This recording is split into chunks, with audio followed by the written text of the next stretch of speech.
विद्यार्थियों, आज हम चर्चा करने जा रहे हैं वॉलीबॉल खेल में उपयोग की जाने वाली स्किल्स के बारे में। वॉलीबॉल खेल भारत में ही नहीं वरन पूरे विश्व में बहुत ही रोचक माना गया है। उसका कारण है कि कम संसाधन में इसका खेल हो जाता है। कम संसाधन से तात्पर्य इसको खेलने के लिए मात्र एक बॉल और एक नेट की आवश्यकता होती है और यह कम जगह पर खेला जा सकता है। सिंपल या अंडरहैंड सर्विस, इसकी शैडो प्रैक्टिस को अगर हम 3 भागों में देखें तो सबसे पहले हमारी पोजीशन आएगी सर्विस करने की, दूसरे पे एग्जीक्यूशन आएगा और तीसरे काउंट पर हमारा फॉलो थ्रू आएगा। आइए हम उस पे देखते हैं कि किस प्रकार से लर्नर्स के लिए, जो सीखने वाले हैं, उनके लिए जो शैडो प्रैक्टिस है वो कितनी महत्वपूर्ण है, हम उसे कितनी आसानी से उसे सीख सकते हैं।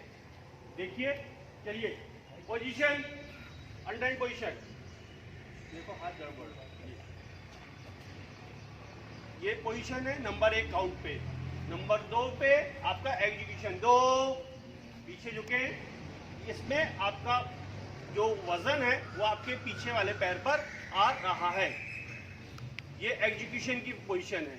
यस, 3, और ये हम मारते हुए हमारा ये फॉलो थ्रू है। उसका कारण है कि जब हम बॉल को मारते हैं तो बॉल को मारते हुए जब हमारा हाथ पूरा आगे जाएगा और सामने वाला हाथ हमारा पीछे जाएगा तो उससे हमारे बॉल को फोर्स मिलेगा जिससे बॉल आसानी से नेट को पार कर लेगी। यह होती है हमारी पोजीशन आपकी अंडरहैंड या सिंपल सर्विस की।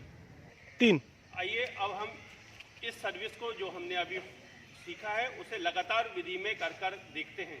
या स्टार्ट, मारे इसको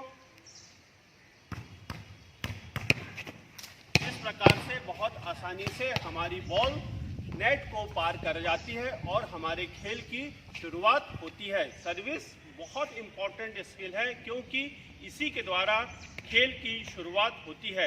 आपकी हर एक गलती पर आपका 1 पॉइंट जाता है, इसलिए सर्विस सही होना सबसे पहली जिम्मेदारी खिलाड़ी की होती है।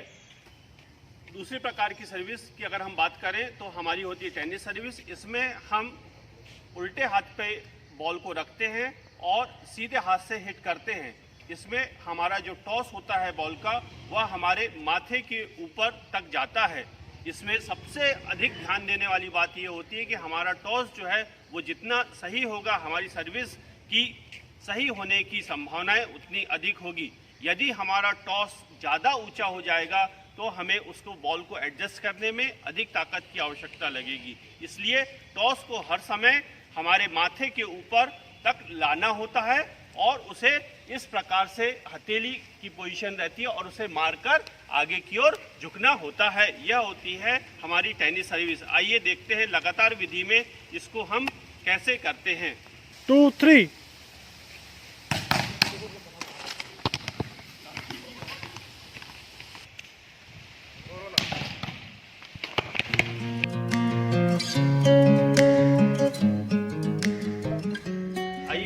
बात करते हैं वॉलीबॉल में उपयोग होने वाली दूसरी स्किल्स के बारे में। दूसरी स्किल की अगर हम बात करें तो सबसे ज़्यादा महत्वपूर्ण स्किल होती है अंडरहैंड। इसमें जब हम वहाँ से सर्विस होती है तो हमें रिसीव करना होता है। सबसे स्ट्रॉन्ग अगर डिफेंस स्किल होती है तो वो होती है अंडरहैंड। इसलिए एक लर्नर्स के लिए, छात्रों के लिए इस स्किल का आना बहुत आवश्यक होता है। इसमें अगर हम 3 भागों में इस स्किल को देखें तो सबसे पहले होती है पोजीशन। इसमें हमारे 2 प्रकार से पैर रखे जाते हैं। इसमें आगे पीछे पैर होते हैं, हमारा कमर का ऊपर का भाग सीधा और घुटने मुड़े हुए होते हैं। हाथों की पोजीशन 2 प्रकार से हो सकती है। यदि आप थम्स अप बनाते हैं तो इस प्रकार से आप उंगलियों को रख लें और दोनों ही अंगूठों को लेन कर दें, लिटा दें और आपकी पोजीशन इस प्रकार होगी और आपका जो ये चौड़ा भाग होता है उससे आप बॉल को लेते हैं। लेते समय हम अपने शरीर को उठाते हैं और उठाने के जब बात होती है तो हमारे जो जब हम बॉल को हिट करते हैं तो हम नीचे से ऊपर की ओर आते हैं और हमारा जो रिस्ट जॉइंट होता है उसमें हम कलाइयों को नीचे की ओर झुकाते हैं। इससे हमारी जो कोहनियाँ हैं वो लॉक हो जाती है और हमारी बॉल सही दिशा में जाती है। आइए अब हम देखते हैं कि इसे लगातार विधि में किस प्रकार से खेलते हैं। यस ऋषि,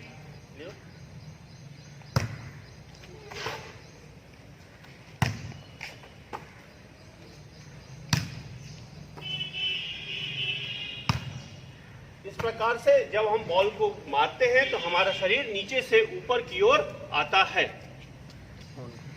यस, इंडिविजुअल स्टार्ट। हम नेट के जितने पास जाते हैं उसमें हमारे हाथों की पोजीशन उतनी ही ऊपर होती है। जितने हम नेट से पीछे जाते हैं हमारे हाथों की पोजीशन इस प्रकार से डाउन होती जाती है। इस चीज का हमें खेलते समय बहुत अधिक ध्यान देना पड़ता है। वॉलीबॉल खेल में उपयोग की जाने वाली तीसरी स्किल की अगर हम बात करें तो वो होती है अपर आर्म। जिस स्किल के द्वारा जो लिफ्टर होता है, जो सेटर होता है, वो बॉल को सेट करके हमारे स्मैशर्स को देता है ताकि अधिक से अधिक अच्छा स्मैश हम करके अपनी टीम के लिए अंक अर्जित कर सके। इसमें जिस पोजीशन का उपयोग होता है वो इस प्रकार होती है। हमारे हाथों की पोजीशन इस प्रकार से होती है। उंगली जो है सामान्य रूप से नेचुरल जिस प्रकार से खुलती है उसी स्थिति में होना चाहिए। हमारा हाथ की पोजीशन जो नॉर्मल होता है, हल्का सा कर्विकल होता है, ये पोजीशन होना चाहिए। और ये दोनों हाथ हमारे आईब्रोज के ऊपर जाते हैं। और वॉलीबॉल में हर स्किल में हमारे पैर आगे पीछे होते हैं, घुटने मुड़े होते हैं, कमर से ऊपर का भाग सीधा होता है और हमारे इस प्रकार से अपर आर्म की पोजीशन बनती है। हम बॉल को लेते समय हल्का सा झुकते हैं और खेलते हुए इसे ऊपर बढ़ते हैं। जब हम आगे बढ़ेंगे तो निश्चित रूप से आपका शरीर का वजन आगे की ओर जाएगा तो आप आगे की ओर जा सकते हैं। आइए हम इसे लगातार करते हैं। ये जब भी आपके पास बॉल आएगी तब आपको अपने शरीर को झुकाना है और बॉल के साथ ऊपर हाथों को ले जाना है। आपके हाथ बॉल के साथ जितना अधिक ट्रैवल करेंगे बॉल उतनी अच्छी लिफ्ट होगी। इस चीज का हमें ध्यान रखना है। आइए अब हम देखते हैं कि किस प्रकार से अपर आर्म की ड्रिल प्रैक्टिस की जा सकती है। Yes, start. Upper arm. आप देख रहे हैं कि बॉल जब हमारे पास आती है तो हमारे हाथ पीछे की ओर जाते हैं और जब बॉल को एग्जीक्यूशन होता है तो बॉल के साथ हमारे हाथ ट्रैवल करते हैं। इस चीज का बहुत अधिक ध्यान देना पड़ता है। हमारे पैर उस समय ऊपर उठते हैं और आपका वजन जो है आपके टोस पर आ जाता है, जिससे बॉल को फोर्स मिलता है, गति मिलती है। जो उल्टा हाथ होता है, जो लेफ्ट हैंड होता है, वो अपर हैंड में बॉल को ऊंचाई देता है और जो सीधा हाथ होता है वह बॉल को दिशा देता है। इस चीज का आगे चलकर जब आप परिष्कृत